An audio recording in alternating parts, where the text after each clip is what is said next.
प्रमेश सानी YouTube channel हेरेर बस्नुहुने सम्पूर्णलाई म प्रमेशबाट हेलो अनि नमस्कार। आज फेरि पनि तपाईहरुको बीचमा नयाँ भिडियो लिएर आएको छु अनि नयाँ भिडियोमा म तपाईहरुलाई स्वागत गर्दछु। अनि जतिजना यो च्यानल नयाँ हुनुहुन्छ, यो च्यानलमा नयाँ हुनुहुन्छ भने तपाईहरुलाई म कृपया गरी मेरो च्यानललाई सब्स्क्राइब अनि लाइक शेयर कमेन्ट गरिदिने म अनुरोध गर्दछु। अनि आजको भिडियो म धागोको झुमर बनाएर तपाईहरुलाई देखाउन गइरहेको छु। अनि यो भिडियोलाई अन्तिमसम्म तपाईहरुले हेरिदिनु भयो भने तपाईहरुले धागोको झुमर कसरी बनाउँछ भन्ने कुरालाई तपाईहरुले सिक्न सक्नुहुनेछ। अनि आउनुहोस् आजको भिडियोलाई सुरु गर्नेछु।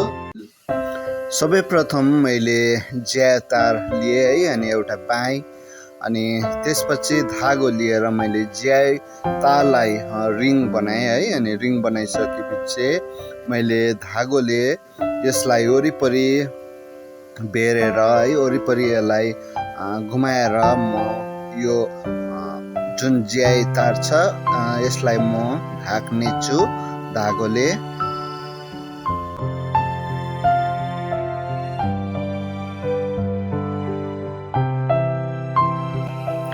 यसरी नै म सबै ज्या तारलाई जो मैले रिङ बनाएको थिएँ त्यो ज्या तारलाई म धागोले ढाक्ने छु। अनि दुईटा जुन ज्या तार लिएर म यसलाई क्रस गरेर है, यसलाई फेरि पनि अरू जुन बाँकी छ रिङहरू सानो है, अनि यसलाई पनि म धागोले बाँधेर यसलाई बेर्ने छु। अनि यो एउटा नयाँ आकार बनाउने छु यसलाई, अनि जसमा म झुमर बनाउन गइरहेको छु। अनि त्यो झुमरलाई अल्झाउनको लागि है, अनि त्यो झुमरलाई झुन्डाउनको लागि यो एउटा फ्रेम बनेको छ। अनि यो फ्रेमद्वारा त्यो झुमरलाई बनाउन गइरहेको छु।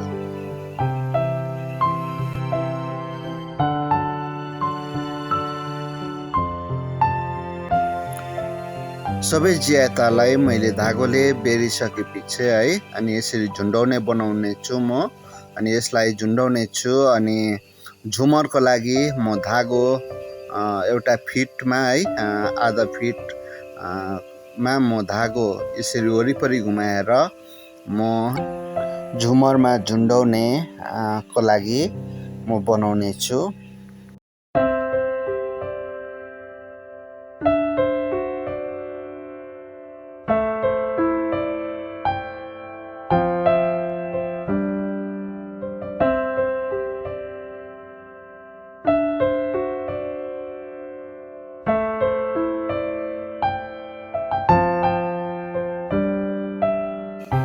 यसरी नै म सबै अरू कलरको झुमरहरू पनि बनाउँछु। अनि यसका लागि मैले 4टा कलरको धागो लिएको छु। अनि यो झुमर बनिसकेपछि म सियोले छिराएर है यसलाई यस प्रकार जुन मैले पहिला बनाएको थिएँ ज्या तारको झुन्डाउने, अनि त्यहाँनिर म यसलाई एक एकवटा गर्दै बान्ने छु। अनि सर्वप्रथम सबभन्दा भित्रको भागलाई है, जम्मा यहाँनिर 4 भाग गरेको छु मैले। अनि भित्रको भाग सबभन्दा लामो हुन्छ है, अनि त्यसको बादमा अलिक छोटो, अनि अर्को अलिक छोटो, अनि अर्को अलिक छोटो गरेर म यसलाई लाइन बाई लाइन है गर्ने छु।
यसै गरिकन म सबै धागोहरू यस प्रकारले बान्नेछु अनि सबभन्दा भित्रको जुन भाग सेतो धागो गरेको छु त्यो अलिक लामो अनि ब्राउन कलर अलिक छोटो अनि अर्को धागो अलिक छोटो मैले सबै धागोहरू जुन मैले झुमर बनाएको थिएँ त्यसलाई यस प्रकारले गर्नेछु।